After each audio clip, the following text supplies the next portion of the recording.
Bibi Sarah Kamal has gone from sitting aboard a C-17 out of Kabul to standing on her own in the U.S. I want to continue my education. I want to work. I want to have my own life. For example, I want to have my own car. But her evacuee status is stopping her. In Afghanistan, Kamal was in her final semester of pre-med to become a dentist. Her journey to the United States resulted in a 2-year temporary status. She's known as a parolee, not a refugee.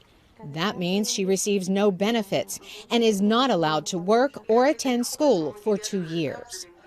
Thousands of evacuees like Kamal were pushed through the Abbey Gate at the Kabul airport without papers, linked to family members who are U.S. citizens or on a special immigrant visa. They were processed on U.S. soil and accepted as humanitarian parolees, with no health care, no money, no food, and no pathway to citizenship. I volunteered to go down there. Adam Bates is with the International Refugee Assistance Project. He volunteered at Fort Lee, Virginia, to process hundreds of evacuees who arrived without documents. I think it would be reasonable to assume that if the U.S. government has just taken you 6,000 miles around the world and sent you to America, that you would be allowed to work. But that's not the case. That worries Andrew Arthur of the Center for Immigration Studies, who spoke to VOA on Skype. Anybody who's in this country who, doesn't have a means of support is probably going to turn to the underground economy or alternatively turn to crime in order to replicate their existence here.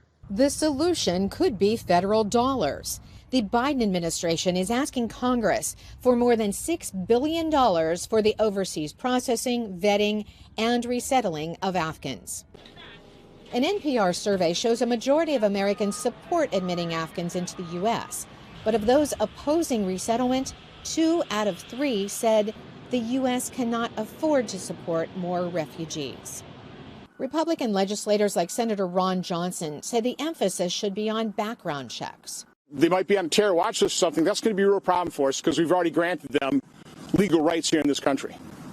Back in Virginia, Kamal is learning about American culture and its electronic advances.